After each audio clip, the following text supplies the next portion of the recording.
Big Dipper has generated over $237 million in foreign exchange inflows, created jobs, and helped bring Filipino content to a global audience.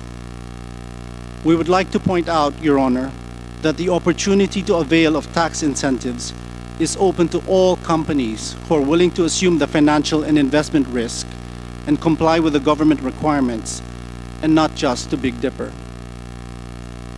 Your Honor, it was stated that, quote, in 2019, ABS-CBN did not pay its rightful taxes. It avoided this by entering into a compromise agreement with the Bureau of Internal Revenue. Further, there were allegations that the BIR had to file cases against ABS-CBN with the Court of Tax Appeals just to compel ABS-CBN to pay its taxes. Your Honor, we have filed and paid our 2019 taxes. The judicial compromise agreement with the BIR related to taxes for an earlier year and not to 2019. We wish to state that ABS-CBN did not violate the law when it entered into a compromise agreement with the BIR for the settlement of taxes.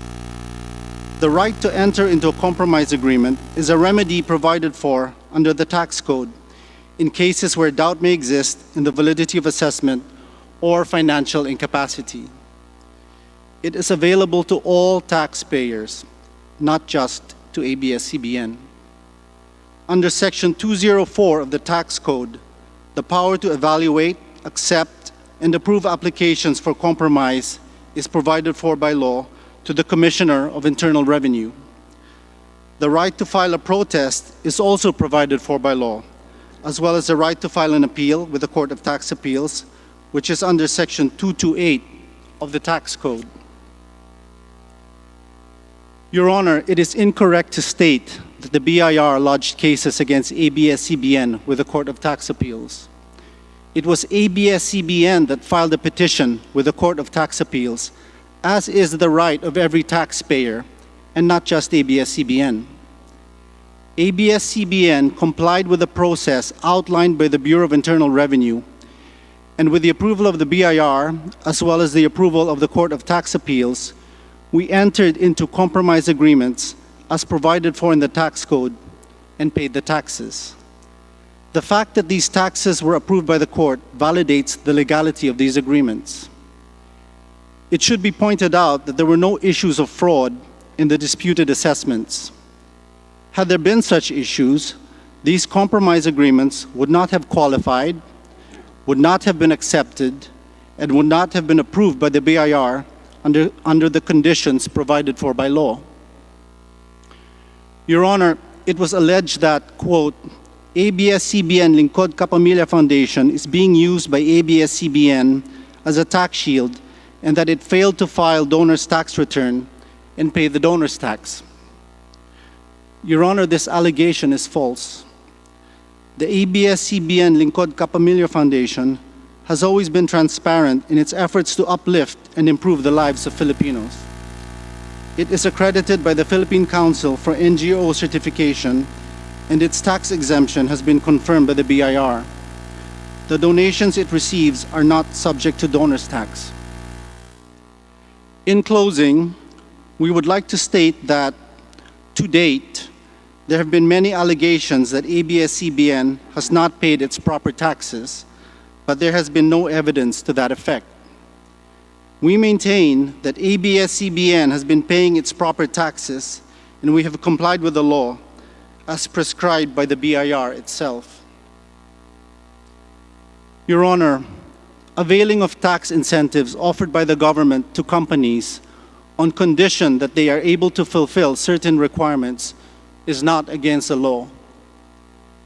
Entering into compromise agreements with the BIR, which is expressly provided for in the National Internal Revenue Code, is not against the law.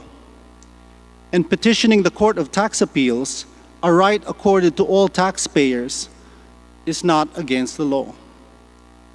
The BIR itself has recently attested, and I quote, "As far as ABS account is concerned, they are regularly filing and paying their taxes for the past number of years." Thank you, Your Honor. Maraming salamat po, ABS-CBN. Ngayon naman po ay pakikinggan naman natin ang isa sa aking mga kababayan mula sa lalawigan ng Bulacan na si Mr. J. Sonsa tungkol sa alleged tax violations ng ABS-CBN. Mr. J. Sonsa, you're now recognized.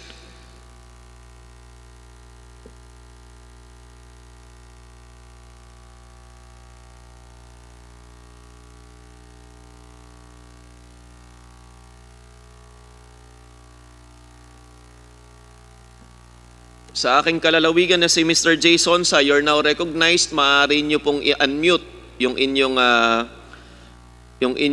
telepono upang kayo po ay mas marinig.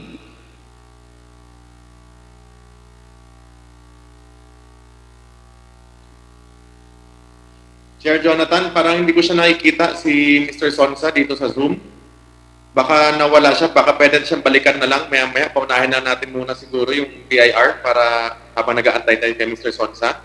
Sige po, Chairman Chikoy. Pwede po mauna ang galing po sa BIR para po sa kanilang position. Andyan po kasama natin si Assistant Commissioner Manuel Mapoy.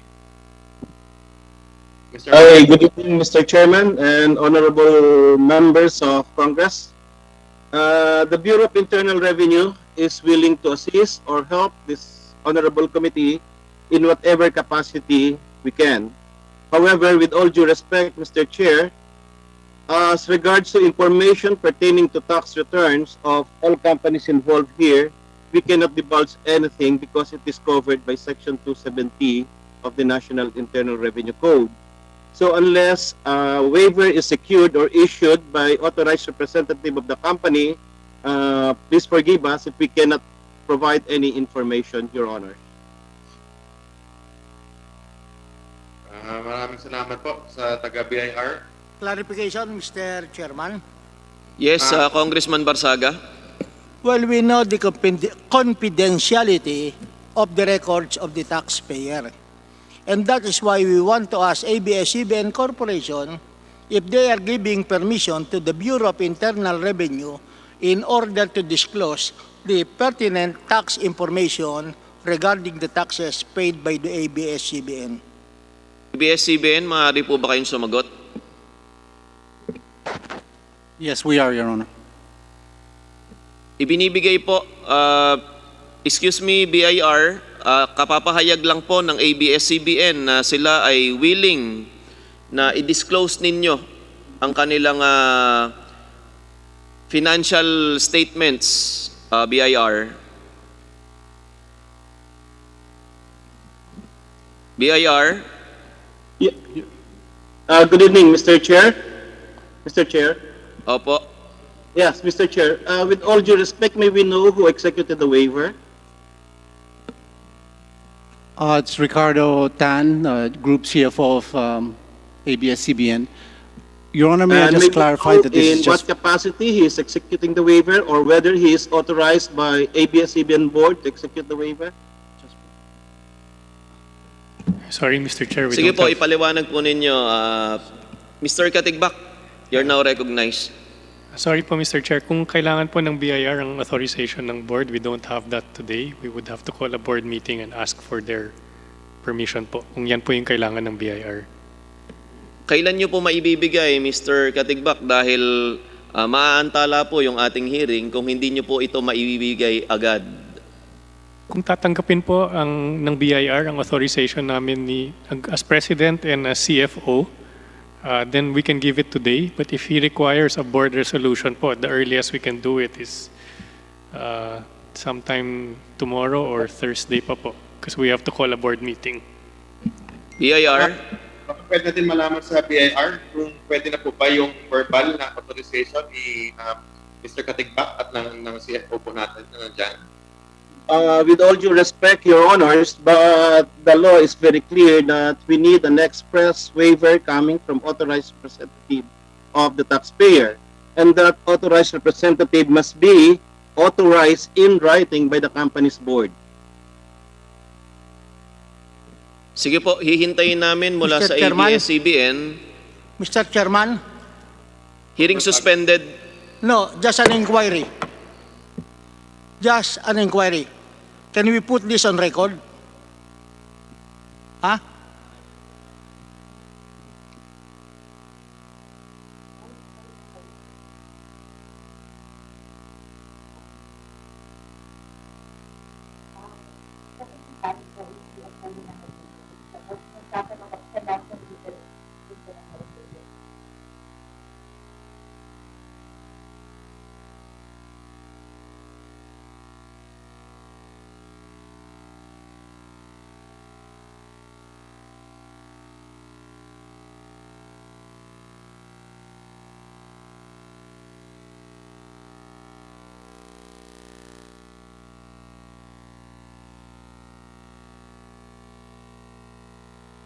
Hearing resumed. Yes, Congressman Barsaga. Mr. Chairman, at siguro the Associate Commissioner of the Bureau of Internal Revenue would confirm this. Nagkaroon ng hearing sa Senado noong February 24. It was fully documented. At doon sa Senate hearing, tinanong ng mga senador kung compliant ang ABS-CBN sa pagbabayad ng taxes.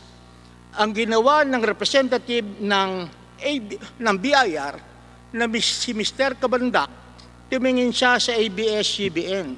Sa kanilang pagtingin, nalalaman na ng ABS-CBN yung confidentiality ng kanilang records at sila ay tumango.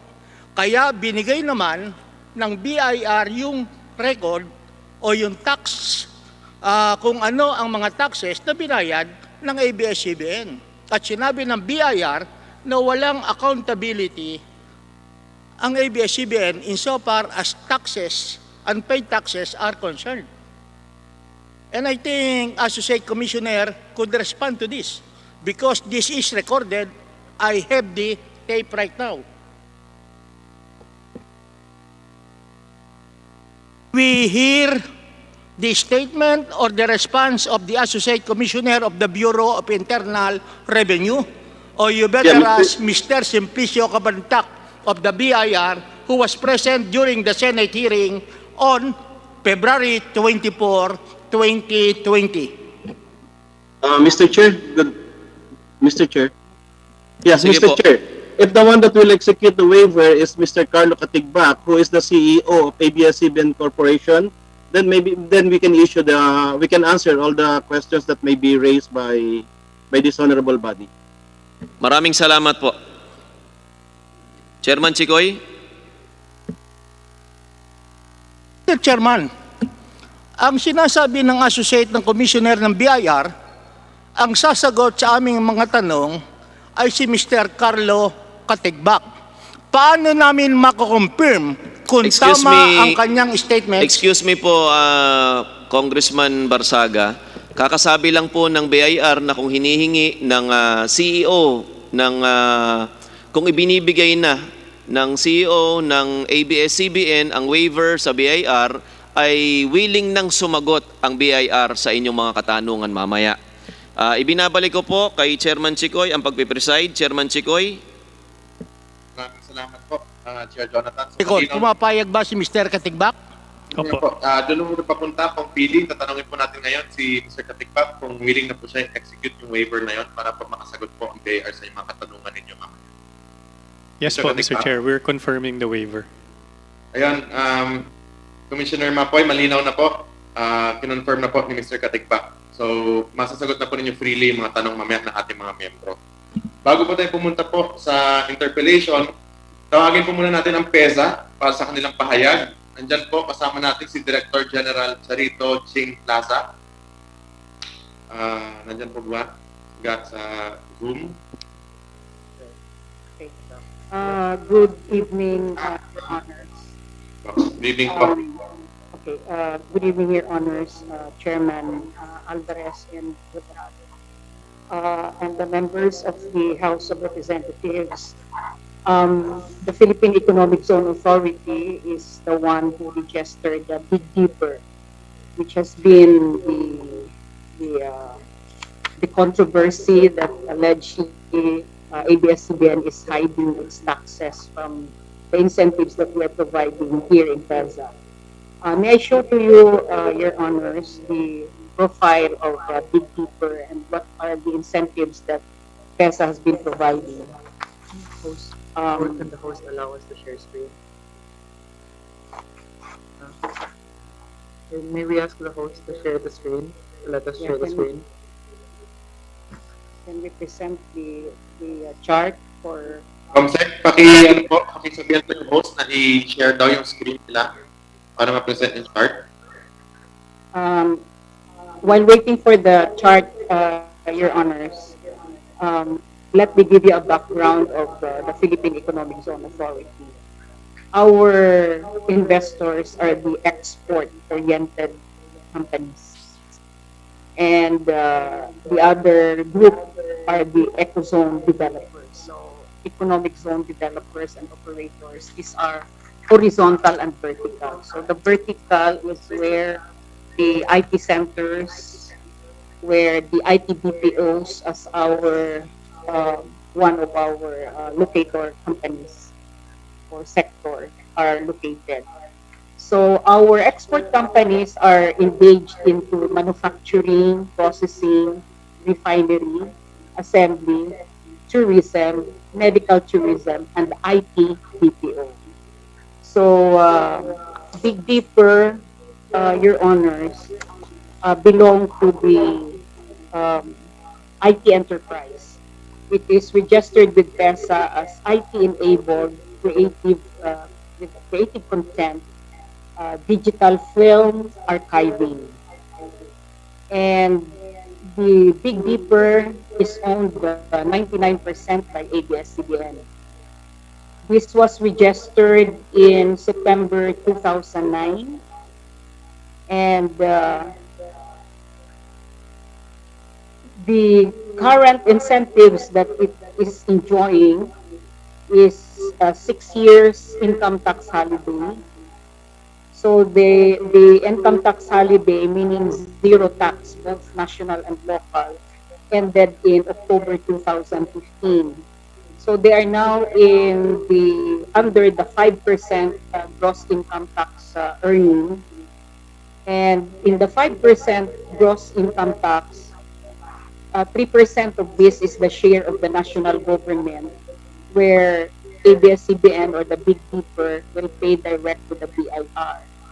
And the 2%, Your Honors, of the 5% GIE is the share of the local government, where these locator companies are located.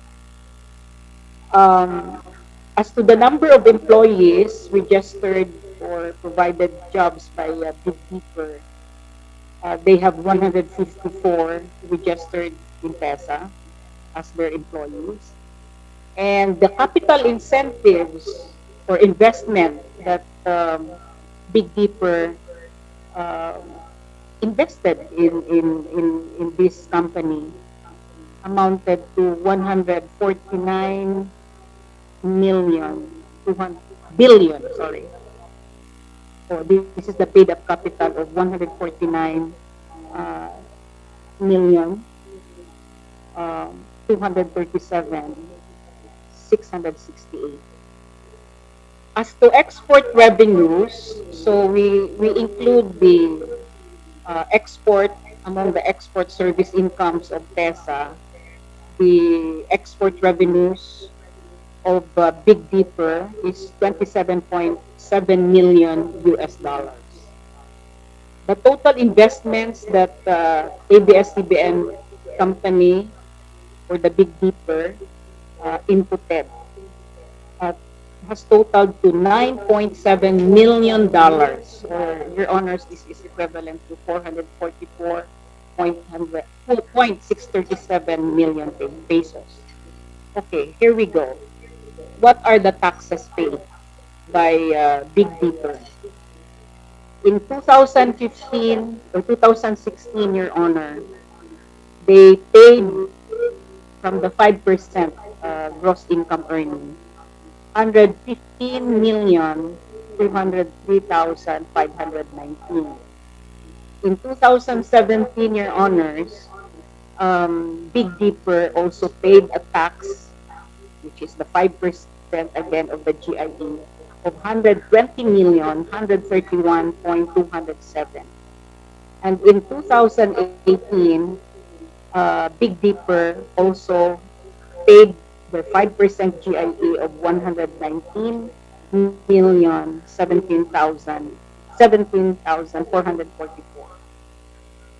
So again, Your Honor, these total taxes that they paid represents the 5% of their gross income earning, shared 3% for the national government through the BIR, and 2% is the share of the local government which hosted this ecozone and locator companies. So what is now the status of operation of Big Dipper, Your Honor? It, it started its commercial operations in November 2009. So it is ongoing. Therefore, Your Honors, Big Dipper, which is 99% owned by ABS-CBN, are compliant with PESA's requirements as to the payment of their taxes represented by the 5% GIE.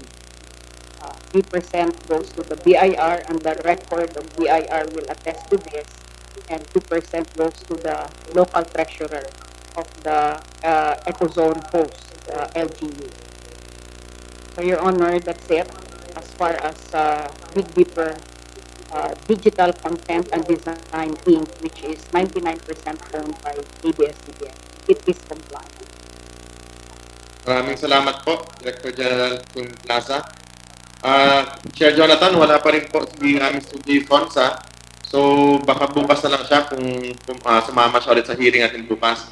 Pwede Opo, na po tayo Chairman dumako Chicoy. ngayon sa interpellation po.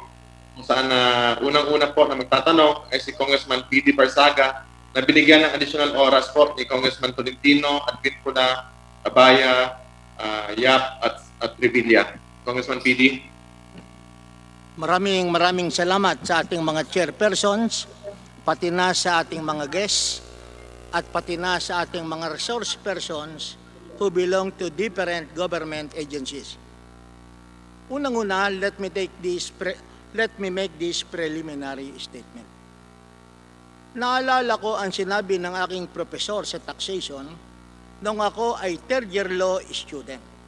Ang sabi niya, taxation is the lifeblood of every government, and no government can succeed unless it has an adequate system of taxation. And because of this basic principle that taxes are the lifeblood of the government, I also remember that in case of doubt, the doubt must be resolved in favor of the government and against the taxpayer. And I think all lawyers, especially those coming from the ABS-CBN, would agree with what I have said. Nang ako ay mahalal bilang isang public official way back in 1998, aking naranasan at nasaksihan ang katotohanan na ang buhay at dugo ng isang pamahalaan ay magmumula sa buwis na binabayad ng mamamayan pati na ng mga korporasyon. At the time in 1998, as expected, walang pondo ang aming gobyerno, kaya walang panggasto sa aming mga empleyado. It is a hand-to-mouth existence. Every day, we cannot prosecute any project. And being a practicing lawyer for 22 years, and being the corporate lawyer of several corporations, I know for a fact that in order that my town would succeed, it is necessary that there must be investment. Kinakailangan merong investment ang mga korporasyon because I know for a fact that these corporations, so to speak, will be the golden goose that would lay the golden eggs, na sila ang magbabayad ng taxes. And so the first thing which I have to do is to create an investment which would be conducive, to create a climate conducive for investment. I have to address the peace and order problem. And of course, I have to eliminate red tape. Kinakailangan din walang mga basura. We have to protect the environment. And of course, there should be minimal traffic problem. Fortunately, nagawa ko naman to at maraming nag-invest sa amin. And as a mayor, they know my principle that taxes are the lifeblood of the government. I have been dealing with big corporations like Meralco and Telcos, and I have been telling them that they have to pay their taxes. As a lawyer, ang sabi ko sa kanila, in case you have questions about our assessment, you know what is the remedy. You pay the taxes under protest. We will put the taxes paid, the amount paid in trust, and we will result, and we will antay namin kung ano maging resulta ng desisyon ng husgado. You can verify this with big corporations who have businesses in the city of Dasmariñas. Kaya kung sa aking pagtatanong ay medyo mahigpit ako when it comes to taxation, do not think that I am selective in so far as Abs-Cbn is concerned. At humihingi rin ako ng paumanhin kung bakit ako nag-outburst kanina, especially to Carlo Katigbak and to the Assistant Commissioner of the Bureau of Internal Revenue based on this professional and actual experience regarding taxes. Kaya ang una kong sasabihin, katulad ng sinabi ko kanina, nagkaroon ng hearing sa Senado noong February 24. At yung hearing ng Senado noong February 24 about taxes, yun ang naging subject ng news coverage ng TV Patrol on the night of February 24. I have prepared an audio clip of that news of TV Patrol and I'm requesting na kung pwedeng i-play natin.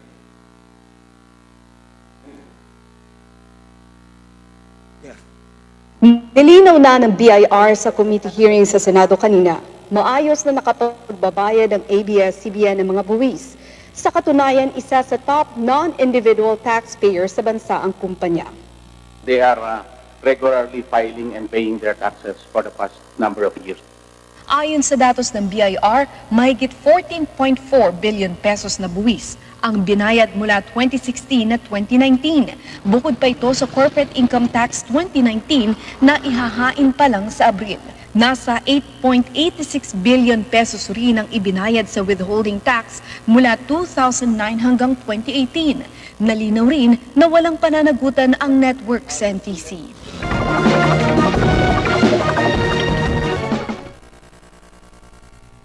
So, ika-clarify ko muna.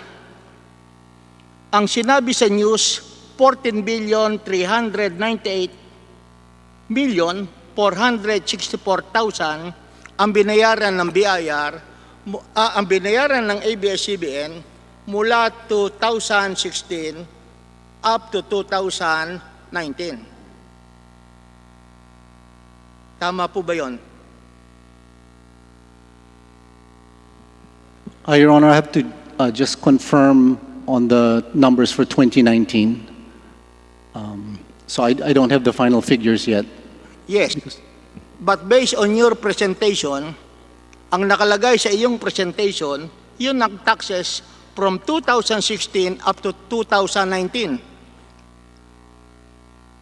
You can refer to your records because sinulat ko ang inyong pertinent data sa inyong presentation. We have the same figures.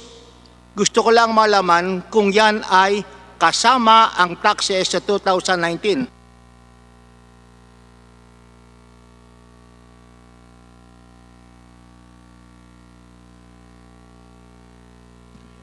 Your Honor, the period covered for the 14 plus billion was 2016 to 2018, not 2019.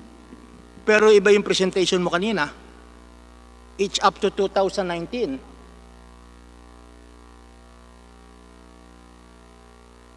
Hanggang 2018 lang po yung So, correct figure. mali yung kanina. It should be 2016 up to 2018. That's correct. That's Oh. correct. And 2016 up to 2019, ang tax na binayad ng ABS-CBN is 14 billion 398 million 464,316 pesos and 66 centavos. Tama po ba?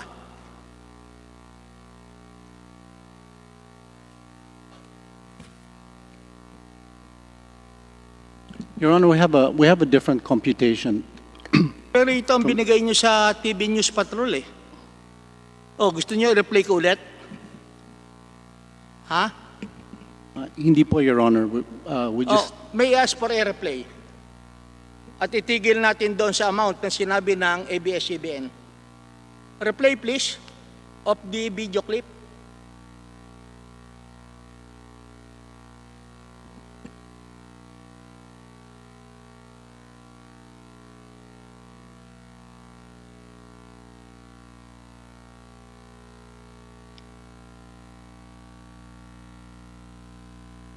Okay.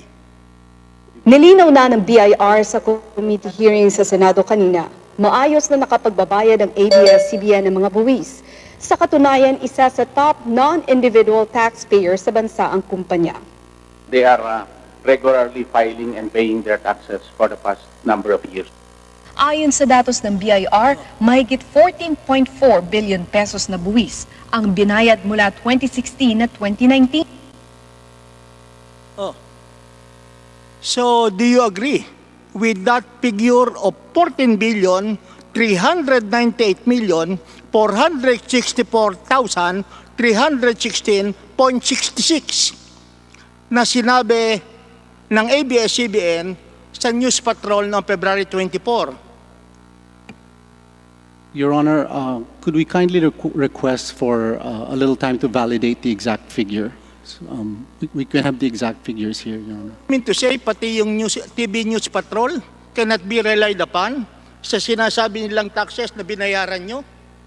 Is that the impression which you want to give to us? Hindi Honor, po, I Your think- Honor. We just want to make sure we have the exact. May I request that my colleague, Mr. Aldrin Serrado, be recognized? Okay. Well, anyway, I relied on the audited financial statements which you have given to the committee. And I have a small presentation regarding the figures na kinuha ko doon sa financial statements nyo. Unang-una, dalawa ang set ng financial statements na binigay nyo sa amin. Isang ABS-CBN Corporation and subsidiaries. Kaya ang una kong tanong, ilan ba ang subsidiaries ng ABS-CBN Corporation? Your Honor, we have 14. 1-4. Reporting. You have only 14 subsidiaries.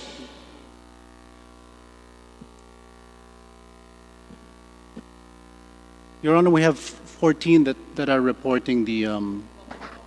Yes, Your Honor.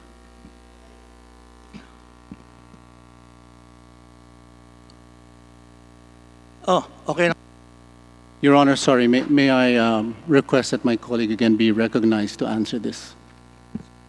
Oh, ang tanong ko, ilan ang subsidiaries ng ABS-CBN Corporation doon sa inyong consolidated statements of income na binigay nyo rito sa committee?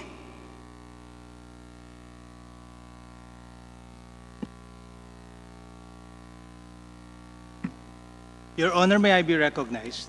My name course. is Aldrin Serrado. Your Honor, yung pong subsidiaries na sinasabi nyo is actually in our notes to the financial statements. Pero- this is more or less po, pag tinignan nyo, this is close to a little over 50 po. I don't have the exact number, but I can count it po now because it's listed.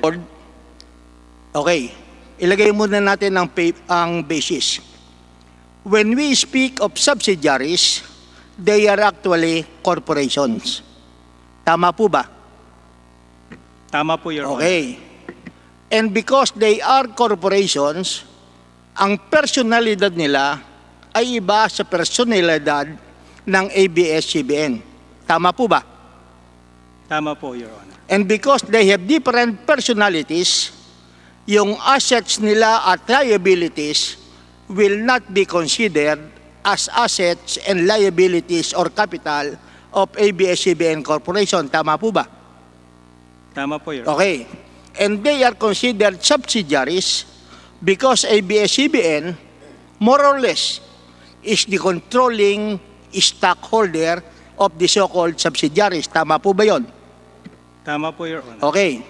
And because they have a different personality, nagpapile din sila ng income tax different from the income tax and financial statements being filed by ABS-CBN Corporation. Tama po ba?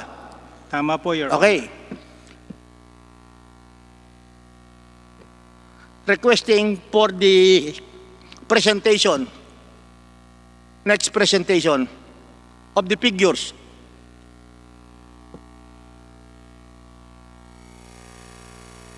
Diyan sa board, diyan sa ating presentation, nandyan ang consolidated statements of income, ABS-CBN Corporation and subsidiaries.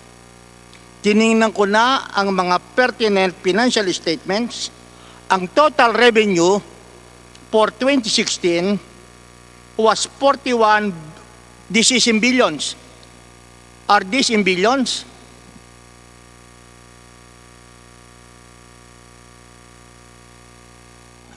Yung ba si billions? Or millions only? Total revenue.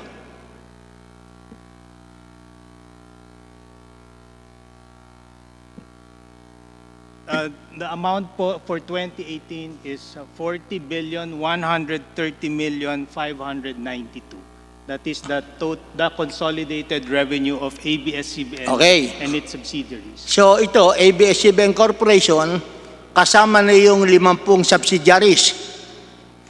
Ang total revenue nila for 3 years is 122 billion. At ang kanilang net income before tax, total for 3 years, 10 billion 597. At yun naman provision for income tax is only 2 billion 72. At yung net income nila is 8 billion 597 million 134. Lahat ng figures na to were taken from the financial statements submitted to this committee by ABS-CBN. Then I will go to the next slide. Ayan naman yung ABS-CBN Corporation parent company statements of income. 2016, 2017, 2018, the total is 69 billion 997 323. Pagkatapos, ang inyong gross profit, 25 billion 814 481. The net income before income tax is 9 billion 925 301. And provision for income tax is 1 billion 397 343. Net income 8 billion for 3 years. Ang pinagbasihan ko nito, and you can make the necessary comparison, ay yung audited financial statements na sinubmit ng ABS-CBN to this committee. And then, I took also the liberty of going on your annual income tax return of ABS-CBN Corporation. Next slide, please.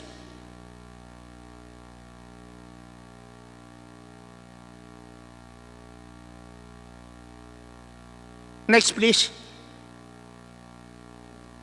Annual income tax return of ABS-CBN Corporation. 2016, up to 2017, up to 2018, ang total income tax due 1,117,562. Less total credits, etc., net taxable will be negative 1,079,276. Total amount payable, 0 for the last 3 years.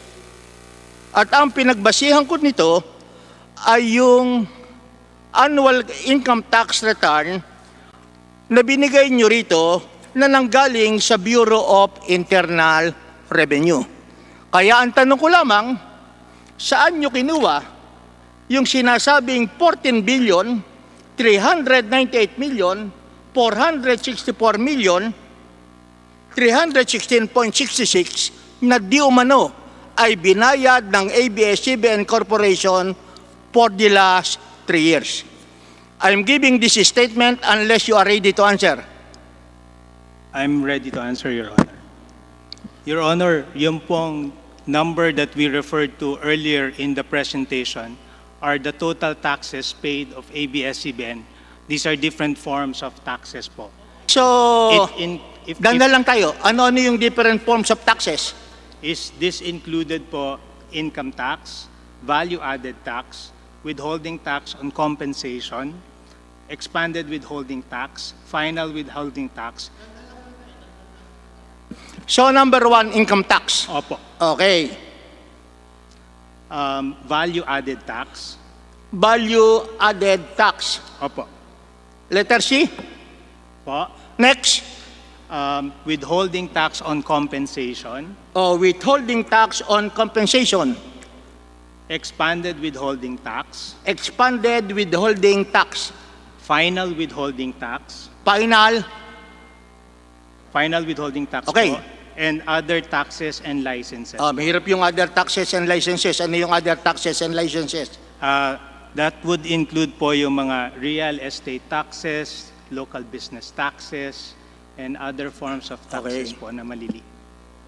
Ang sinasabi natin, income taxes. Okay, una, bigyan kita example. Withholding tax on compensation. Ano ba yung sinasabi nating withholding tax on compensation? As a withholding agent po of the government, ABS-CBN withholds taxes from compensation and then remits it to the government as payment. So yung withholding tax on compensation, kaninong pera yun? Yung ba pera ng empleyado o pera ng ABS-CBN?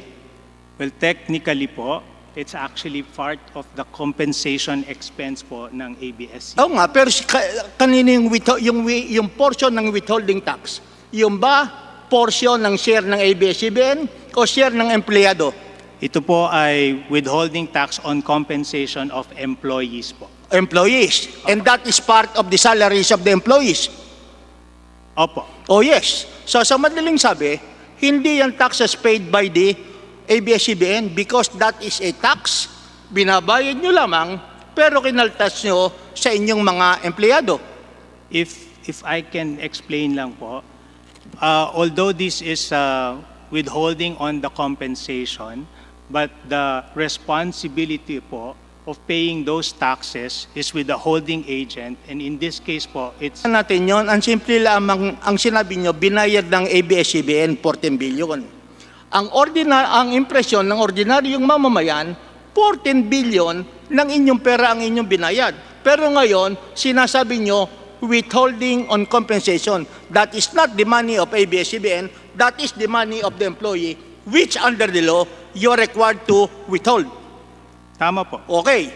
But, value-added tax. Tell us, para marinig ng ating mga kabayan, ano ba ang ibig sabihin ng value-added tax? These are taxes po on sales. This is the 12% value-added tax. Sino ang nagbebenta? ABS ba o yung supplier nyo? ABS-CBN po. Ha? ABS-CBN po. ABS-CBN ang nagbebenta. Opo. What do you sell? We sell po airtime. We sell po other products. So I will be requesting kung ano yung value-added tax for 3 years na sinasabi nyo. pati yung withholding tax. What about the expanded withholding? These are, ang expanded withholding tax naman po are withholding taxes on services and services and goods. Services rendered po. Ito po yung expanded withholding tax. So, sweldo rin na withhold nyo because under the law, you are required to expand the expanded withholding, hindi ba? Tama po. Oh, tama. So, ang These gusto are lang not namin malaman, ano ba talaga yung... If I may correct lang po, hindi po siya necessarily sweldo rin. Because these are... Ay, kaya nga, we want to know. Kasi ang sinasabi sa akin, kung PD, ang laki naman pala ang binabayad ng ABS-CBN, 14 billion. Bakit hindi nyo pa, bakit kinakailangan nyo pang questionin yung taxes? Kasi ang sinabi nyo, taxes paid by the ABS-CBN. But if I may refer lang po to our tax counsel, si Attorney... Hindi, pero alam naman natin, when we speak of tax payment, it presupposes that you have an obligation. And the payment of money comes from you. Pero dito, hindi sa inyo nagagaling ang pera. Nire-remit nyo lamang ang mga perang binawas nyo doon sa mga persons to whom you have a transaction. Well, anyway, to clarify everything, I want to know the breakdown. Okay? Okay po, Your Honor. Oh, what else? Panyero. Your Honor, may Your we Honor. ask for our tax counsel, Attorney Carag, to be recognized? Mr. Chair, Your Honor, if I may just explain, no, the withholding tax and the cradle withholding tax and the expanded withholding. Okay. Your Honor, we agree with your statement that the withholding tax is a tax due on the salaries given to the employees, Your Honor, and that the employer, ABS-CBN, is just the withholding agent. And being a withholding agent, it is its responsibility to withhold and to remit. Same with the expanded withholding tax.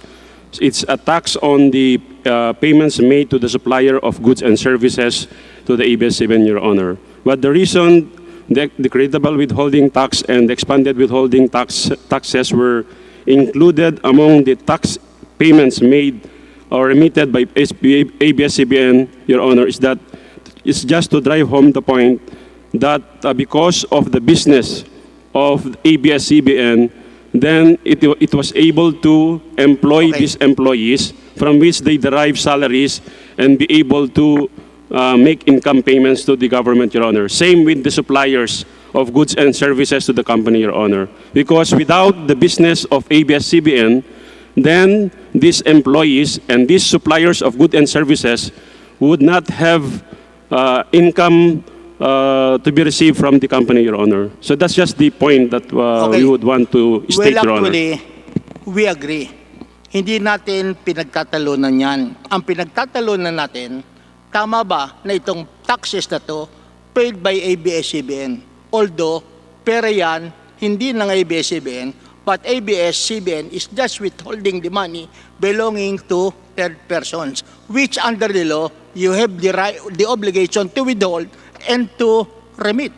As a matter of fact, i-issue nyo lang naman yan tax credit, hindi ba? On withholding tax.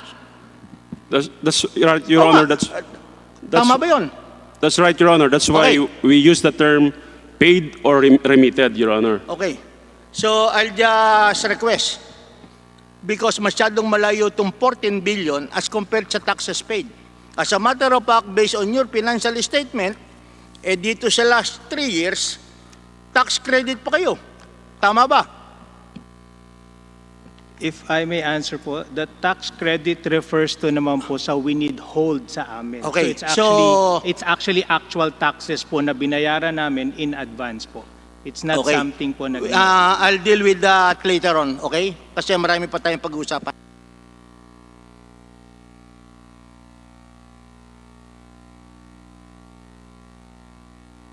Block time to Ankara.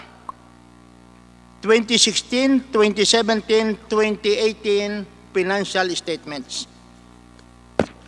Ito ang subject of inquiry na aking napanood kahapon. Block time fees paid by the company to Amcara, 34 billion 964 2016-2015 to 17 and 2018. Well, tiningnan ko itong Amcara Broadcasting Corporation and I was a little bit surprised. Kasi dati ito, Ermita Electronics Corporation. Naging Amcara Broadcasting Network era. And then, ang nakalagay sa kanila, sa Wikipedia, 3 years later, in 1996, MTV Asia, etc., and Channel 23 started test broadcast in September 1966 with rebroadcast of the new MTV Asia from Singapore. A month later, it launched its own programming under a station name Studio 23 and adopted the slogan Premium Television. 5 years later, MTV Asia acquired a new local UFC and Studio 23 formally became a full station. And on July 12, 2010, ABS-CBN Corporation announced the formation of each broadcast television subsidiary, officially named Studio 23 Network. The Amcara name will cease to be used as terrestrial broadcaster as well as block timer agreement, though existing Amcara Broadcasting Network studios will keep the name. On October 23, 2010, ABS-CBN Corporation officially announced that the integration of their UHF TV network operations as well as Amcara Broadcasting Network has been completed and the two entities will merge into one under the name Studio 23 Network and will operate under the business name of Studio 23 Incorporated. Tama ba itong nabasa ko sa Wikipedia? I will have to confirm that information po, Your Honor. But I know it's in our financial statements, Your Honor, but I will just have to look at it again and review it. I think you're referring to a 2010 financial statements. Ito lamang history muna ng Amcara at saka ABS-CBN. Nakalagay rin sa Wikipedia, on October 23, 2010, ABS-CBN Corporation officially announced that the integration of their UHF TV network operation as well as Amcara Broadcasting Network has been completed, and the two entities will merge into one under the name Studio 23 Network and will operate under the business name of Studio 23. Tama ba to o mali? I think mali po siya. I would have to check the information if it's in Wikipedia because we do not maintain the Wikipedia of ABS-CBN. Those are probably contributed information by you. Next question. 2016, 2017, 2018, nagbabayad kayo ng block time sa Amcara. That's correct, Your Honor. What about 2019? We still pay, Your Honor. Pero ang nakalagay rito, on January 24, 2019, ABS-CBN divested its 49% stake in Amcara to one of the majority stockholders, Rodrigo B. Carandang, who is also the chief of TV5 Network Engineering. ABS-CBN has also stopped paying block time fees to Amcara based on their report. Your Honor, you're referring also to a Wikipedia No, I'm asking you, Noong 2019, nagbabayad pa ba kayo ng black time sa ABS-CBN Corporation?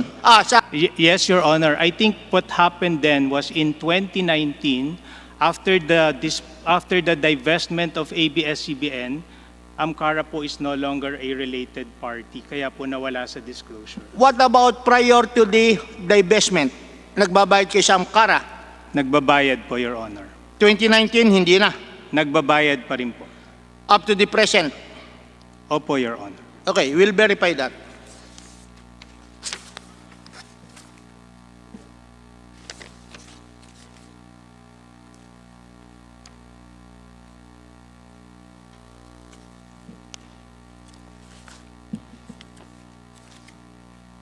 Ay, wala na yung aking notes.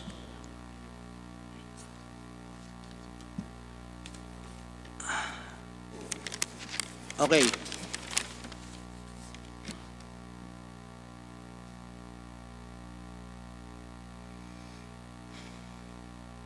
Then let's go to Republic Act 7966.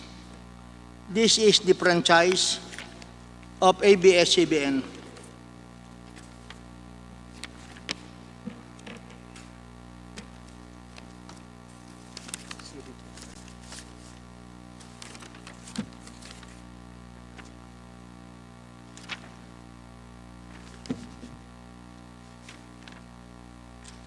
And I will be referring to Section 8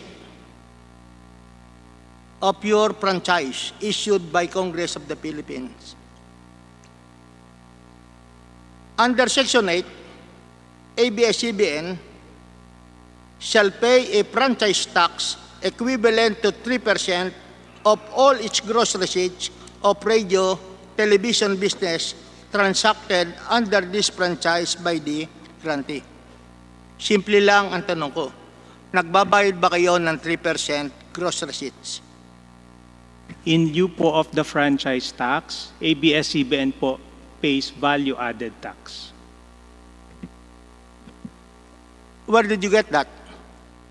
I don't have the details of the law, but can I refer to Attorney Carag po to explain why in lieu of franchise tax we're paying VAT?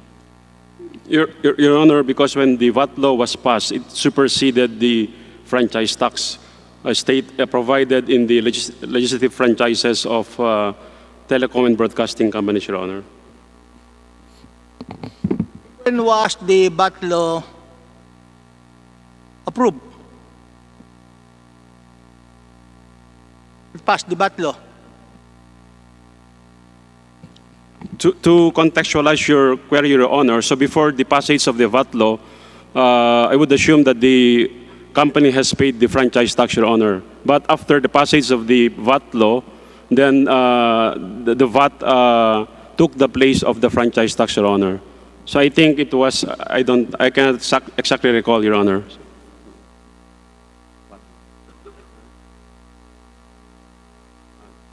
I think it's in under the 1997, in 1997, Your Honor.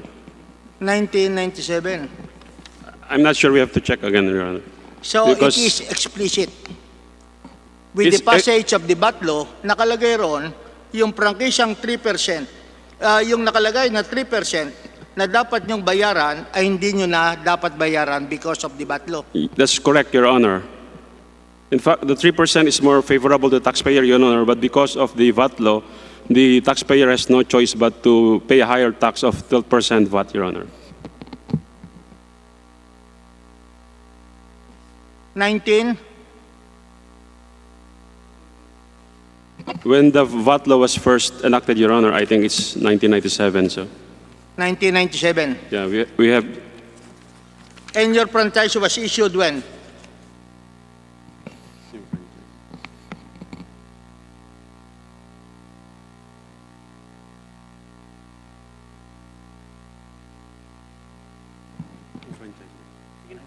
$1995, Your Honor. May we request confirmation from the Associate Commissioner of the Bureau of Internal Revenue regarding this issue?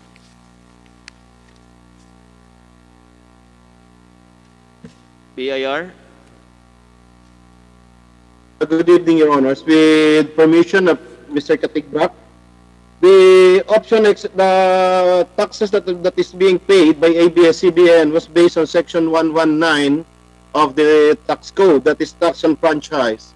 In lieu of the 3% franchise tax, they opted to pay the value-added tax. They have the option to choose whichever they want to pay. And that option belongs to the taxpayer or to ABS-CBN Corporation for that matter. So that is expressly provided under the VAT law. Yes, Your Honor. What Tax section code, in Your Honor. particular? Tax code, Your Honor. Section 119, Your Honor. Okay. And more or less, what would be the percentage of the VAT? The same, Your Honor. The basis is 12%. The But basis of course, is they can always deduct. Your Honor. Your Honor. the Am I basis, clear, Your please. Honor? Am I clear, Your Honor? Do you hear me, Your Honor? Yeah, the tax rate, I'm sorry, Your Honor. The VAT rate remains the same, it's 12%, but as always,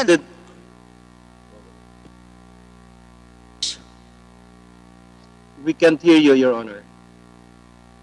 Oh, please continue. Yeah, the VAT rate, Your Honor, stays at 12%, but as always, the taxpayer can always deduct the input tax from the 12%. So what would be the basis of the 12%? Yeah, the VAT law, Your Honor. The tax code, Your Honor. It is clearly stated in the tax code that the VAT rate is 12%. Okay. But again, Your Honor. But again, ABS-CBN Corporation or any radio and television broadcasting companies for that matter has the option to choose whether they will opt to pay the 3% franchise tax or the value-added tax. And that is clearly stated under Section 119 of the tax code, Your Honor. Ano po ang base ng 12%? Yes. The gross sales, Your Honor. The gross sales. The gross sales. Gross sales or gross receipts, Your Honor. So kung merong gross sales na 1 billion, 12% of that would be The output tax, Your Honor. So the 12% should be based on the gross receipts, and that is called output tax, less the input tax, Your Honor. So to shorten, let's Yes, Your Honor. assume that the gross sales is 1 billion. Yes, sir. Yes, Your Honor. Multiply by 12%, so that is 120 million, Your Honor. Okay? And they can always deduct the accumulated input taxes based on their purchases and other expenses, Your Honor. So To how much arrive will it at the be? net VAT payable. Okay? Could you please give us a comparison of the... Yes, just like- we will request the ABS-CBN to show to us the value-added tax, the VAT tax, in lieu of the 3% gross under the franchise. Can you do that, compañero? The tax expert. Your Honor, are you asking for how much was paid for value-added tax?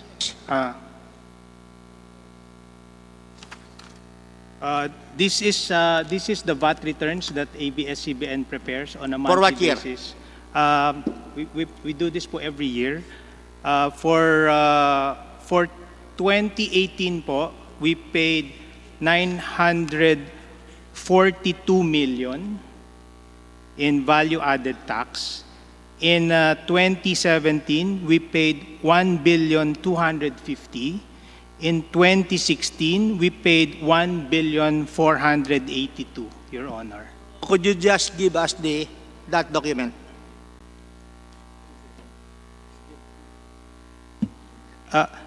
The VAT returns. Yes.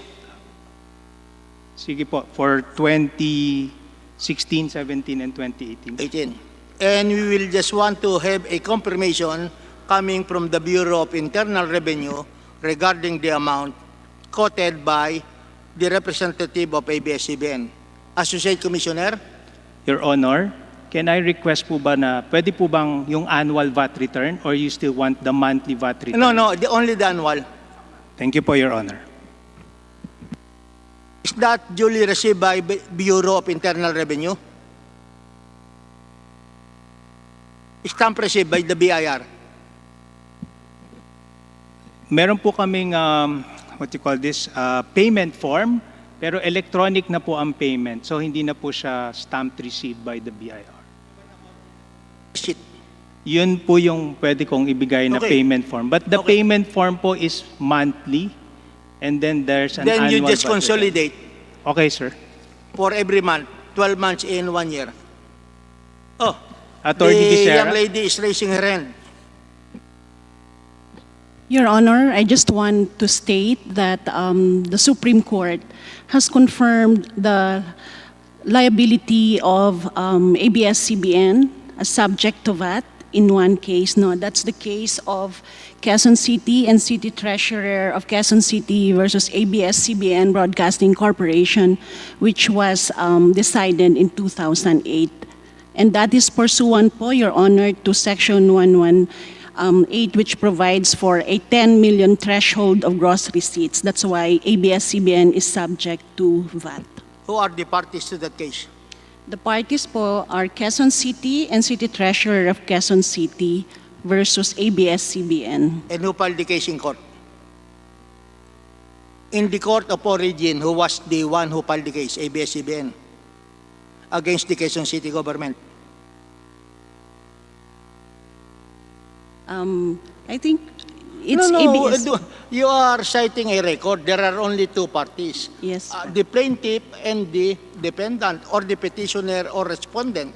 The case is started before the regional trial court. And according to you, the parties are ABS-CBN and Quezon City government. So my question is very simple. Sino ang nagdemanda? ABS-CBN Corporation.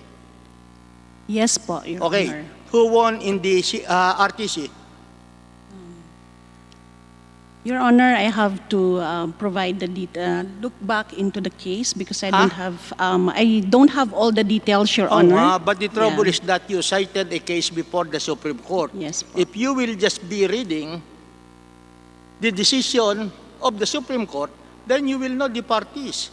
The court ako, where the case originated. Kung sino nanalo sa RTC, kung sino nagdala sa Court of Appeals, and who brought the case before the Supreme Court. Yes po. That's the job of every lawyer. So ngayon, hindi mo alam yun. Kung sino nanalo sa RTC, kung ABS o Quezon City government. I don't know. You don't know. Ikaw nag-cite ng kaso eh. Just lang po to state about the liability to Oo nga, pay pero the VAT. sinasabi nga natin, decision niya ng Korte Suprema. Yes Ang tanong po. ko lamang, sino nag-file ng kaso sa RTC? ABS ba or Quezon City? My understanding, Your Honor, is ABS-CBN. ABS. Yes Sino po. nanalo sa RTC?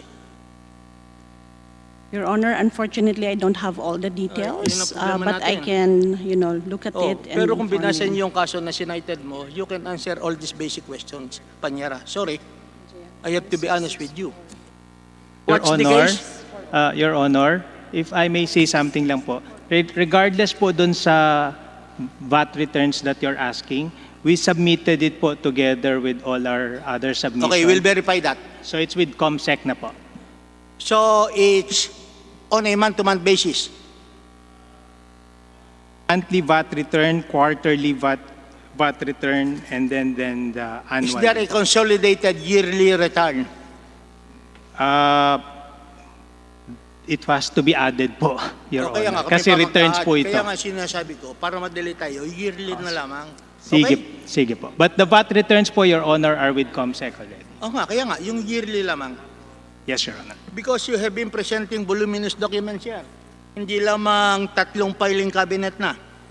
Then we go to ABS-CBN convergence. And I think Carlo Kadikbak would be very familiar with this. ABS-CBN convergence. Based on the articles which I have read, you were the former president of ABS-CBN convergence. Po, matagal na po yan. But yes. Ha? Matagal na. po. So ABS-CBN convergence has also a franchise. Expired na po. Expired na. Ano ang prangkisa nila? Telecoms franchise po. Ha? Telecoms franchise. The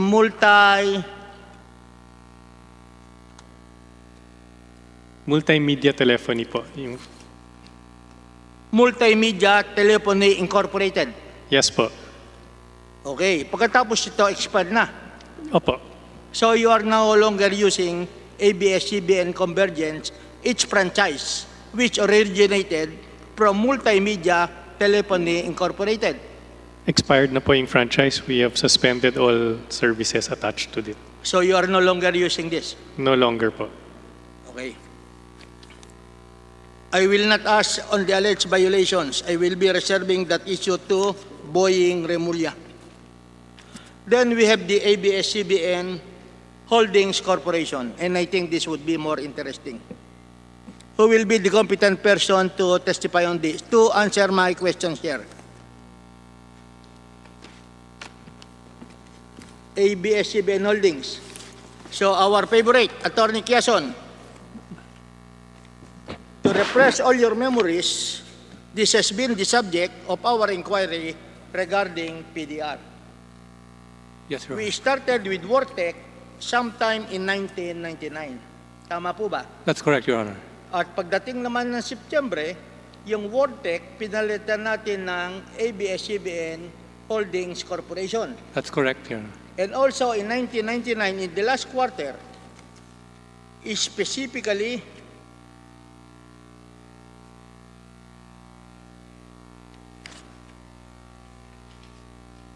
in the last quarter of 1999, 132 million PDRs, or 132 million shares of stock of ABS-CBN coming from Lopez Incorporated were transferred to ABS-CBN Holdings Corporation. That's correct, Your Honor. Oh, that's correct. And based on our previous discussions, binenta to in the sum of 46 pesos for every PDR. That's correct, Your Honor. Oh, that's correct also. I reviewed the financial statements of ABS-CBN Holding, and I think the Bureau of Internal Revenue would confirm this. Not a single centavo has been paid as income tax by ABS-CBN Holdings Corporation mula noong 1999 hanggang sa kasalukuyan. I'm not an accountant, Your Honor, but Huh? I'm not an accountant, Your Honor. Who can answer? Because you have submitted the documents pertaining to ABS-CBN Holdings Corporation. Ang sinasabi ko lamang, yung ABS-CBN Holdings Corporation, mula noong 1999 hanggang sa kasalukuyan, not a single centavo has been paid as part of any income tax. Totoo ba yun o hindi? Mr. Chair, kasi wala po sa amin ng officer ng ABS Holdings Hindi, po. pag-uusapan natin dito mga taxes eh. Opo, pero ABS Holdings is not a subsidiary po of ABS-CBN Corp. Kung gusto niyo po, we can invite somebody tomorrow to come to talk about the financials of ABS Holdings. Hindi po sakop ng ABS Corp ang operations or financials ng ABS Hindi, pero ang Holdings. sinabi niyo rito, yung mga subsidiaries niyo eh.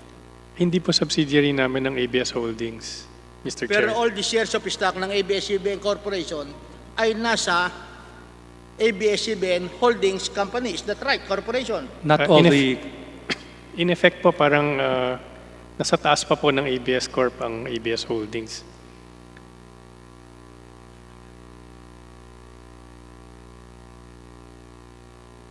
Oh, alam nyo, kaya ako nag-antay rito para matapos na sana yung interpellation ko. Eh kung wala namang answer sa ABS-CBN Holdings Corporation, all the documents were submitted here. Congressman PD Barsaga, bibigyan po natin ng instruction ng committee secretary na imbitahin ang mga taga ABS-CBN Holdings, pero bukas na po natin magagawa yan at maaari mo pong ipagpatuloy yung iyong pagtatanong kung iyo pong mamarapatin bukas ng tanghali. So I'll be the one to, the first one to continue about ABS-CBN Holdings Corporation. Isa na lamang. Pinag-usapan natin ang financial statement ng ABS-CBN Corporation. At binanggit ni Carlo Katigbak kahapon, more or less 11 million na ang TV Plus box na naibenta ng ABS-CBN Corporation. 9 million po. Not 11. Yung 11 po kasama yung Sky Direct. Okay, 9 million. Sa pagbebenta, na sino ang nagbebenta ng TV Plus? ABS-CBN Corp po. ABS-CBN. Opo. So the sale is recorded in your books. Yes po. And is there any profit sa pagbebenta nyo? It's largely sold at cost, Your Honor. It's largely sold at cost po. Started. Pero nung ipagpatuloy nyo, hindi na at cost. You are selling it at cost or not? Your Honor, we started selling it at cost, but in 2019 po, to be exact, siguro po may margin po na 10 pesos per box. Yung at cost natin, magkano? Just for the record. Nagsimula po ito ng 2,500 pesos per box. 2,500 pesos per box. Then bumaba po yung presyo niya sa marketo. At ito pong huli, binebenta namin siya at 1,499. 199. Opo. And you had a profit in that price of 1,499. More or less po, hindi po kalakyan. Siguro po mga 10 piso po per box. Piso? Opo. It's not even enough po to recover the other expenses related to managing the DTT operations. No, I'm just a little bit curious. Pero bukas siguro I have to discuss the issue pertaining to ABS-CBN Holdings Corporation because you submitted all the financial documents here and I would like to have some inquiries regarding ABS-CBN Holdings Corporation. Espanyero, hindi kaya to? Your Honor, I'm just serving here as tax counsel for ABS-CBN Corp, Your Honor. So I don't have authority to represent ABS-CBN Holdings, Your Honor. But based on the documents submitted to us, it is also SGB handling the financial statements of ABS-CBN Holdings Corporation. With what accounting firm are you I'm with a law firm, Your Honor. A law firm, Your Honor. I'm not from the accounting firm, Your Honor. You are from? A law firm. Poblador? No, Carag, Zaballero, Llamado, and Abiara Law Offices, Okay. Your Honor. So, with that reservation, Mr. Chairman, I'll continue tomorrow at 1 o'clock. Opo, Mr. Congressman P.D. Barsaga. At kayo po ay natitiran pa ng more or less 10 minutes para bukas. Masyadong maliit na yun. Marami kasi kaming off-the-record discussion. Kung po may Oo. magpapadagdag, kung meron pa pong magbibigay sa inyo ng oras bukas, ay maaari Okay. nating idagdag So, sa inyong I would oras. just express my gratitude to our resource persons, especially to the government agencies, officers of the government agencies, coming from the Bureau of Internal Revenue and from the PESA. So yung Big Dipper, meron ding mag-a-answer sa inyo. Who? The three of you. Okay? So thank you very much, Mr. Chairman, and to all our resource persons. Maraming salamat po, Congressman P.D. Barsaga, at mula po dyan ay puputulin muna natin ang hearing na ito at ipagpapatuloy natin bukas ng 1:00 ng tanghali at si Congressman P.D. Barsaga po ang kauna-unahan na magtatanong at inaasahan po natin na dadalo na bukas at iimbitahan po natin ngayong gabi ang mga taga-ABS-CBN Holdings Corporation. Ganon Mr. din Chairman. po, inaasahan po natin na si Mr. J. Sonsa ay magbibigay na ng kanyang pahayag bukas. Yes, Congressman Barsaga. With regard to the news article that ABS-CBN for 2016, 2017, and 2018 has paid 316.66. I think the resource persons of ABS-CBN could give to us a breakdown of this 14 billion. The committee secretary is hereby directed to get the breakdown from ABS-CBN doon po sa sinasabi ni Congressman PD na nagmula sa report mismo ng ABS-CBN na sila ay may binayad na tax na naghahalaga na mahigit 14 billion pesos. And also, I would like also to request one more, Mr. Chairman. Nalimutan ko tuloy. I would like to request the documents pertaining to the compromise agreement between ABS-CBN and Bureau of Internal Revenue, which was the subject of a case before the Court of Tax Appeals. Honor, yun pong sinasabi niyo pong 14 billion na sinabi sa TV Patrol, ang nagsabi po noon ay ang BIR. So, baka hindi ko po mabuo ang amount noon.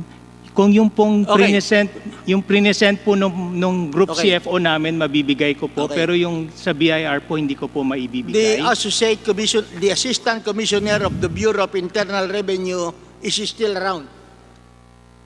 Mr. Chairman, may Yes, I Congressman make the Barsaga. inquiry to the Assistant Commissioner who is on Zoom? Opo. Assistant Commissioner of BIR. Good evening, Assistant Commissioner. Yeah, Your Honor. Yes, Your Honor. Ang sabi ng ABS-CBN, ang nagbigay daw ng figure na 398,464,316.66 ay ang Bureau of Internal Revenue. What can you say about that statement of ABS-CBN? Your Honor, with permission of Mr. Katigbak again, that figure was given by Mr. Cabantac sometime in 2019, sometimes in February of this year, and that figure is not complete yet. For the period beginning 2016 to 2019, the total taxes paid and remitted by ABS-CBN Corporation amounted to 15,382,423,364 pesos and 16 centavos. When the 14 billion something figure was given by Mr. Cabantac, we don't have the complete data yet, Your Honor. Assistant Commissioner, pwede bang i-present nyo yung taxes paid by ABS-CBN and separately the total taxes remitted by ABS-CBN such as the withholding tax, expanded withholding tax, etc. Because we want to know magkano ba talaga ang binayad ng ABS-CBN as tax coming from their own money to the government. At yun namang nirepeat nila because they are already withholding that, and that is not the money in reality of ABS-CBN Corporation. Did you get my inquiry? Noted, Mr. Chair. We will do that, Mr. Chair. Tomorrow. Can we expect that Mr. tomorrow? Chair. Yes, Mr. Chair. And what time? Before 1 o'clock? Because your office is very near Yes, Your Congress. Honor. Yes, Your Honor. Okay, so we will be waiting for that at around 12 o'clock. Yes, Your Honor. With permission from Mr. Katigbak. Okay, thank you very much, Assistant Commissioner. Maraming salamat. Maraming salamat, Congressman PD Barsaga. At kagaya po ng sinabi ko kanina, bibigyan ka po muli namin ng pagkakataon bukas na magtanong. At ikaw po ang kauna-unahan sa listahan na magtatanong bukas. At inaasahan na yung mga hindi masagot ng ABS-CBN ay masasagot na ng Abs-Cbn Holdings Corporation bukas. Sa mga nanonood po na mga kababayan natin, lalong-lalo na doon sa may mga panaghoy sa issue ng Meralco, sa mataas na singil ng Meralco, patuloy pa rin po ang Blue Ribbon Committee sa hearing na ito at sana po mabigyan po ng magandang resulta yung hearing po natin sa Meralco. Alam ko pong maraming kaguluhan, lalong-lalo na sa mga nabigla sa mataas na presyo ng kuryente. Ganon din po sa mga nagrereklamo tungkol sa hindi o mabagal na pagtanggap ng social amelioration. Patuloy pa rin po ang hearing po natin sa social amelioration at inaasahan rin po natin na magkakaroon po ng magandang pagbabago doon sa magaganap na susunod na proseso para sa social amelioration. At ganon din po sa ating mga kapatid na OFW, tsaka po yung mga locally stranded na mga Pilipino, inaasahan po natin na hindi lang po puro salitaan yung mangyari sa hearing na ito, ngunit yung resulta po ang mas hinihintay po natin na magmumula po doon sa mga pinatawag na iba't ibang ahensya, siyempre po sa pangunguna na rin ni Speaker Cayetano at ni Pangulong Duterte. Sa lahat po ng gusto pong masubaybayan yung mga hearing pong iyan, patuloy lang pong i-follow yung Facebook page ng Philippine Congress, gayon rin po ng inyong Kuya Jonathan C. Alvarado. Paki-like and share lang po. Maraming salamat po. Wala na pong magtatanong ngayong gabing ito.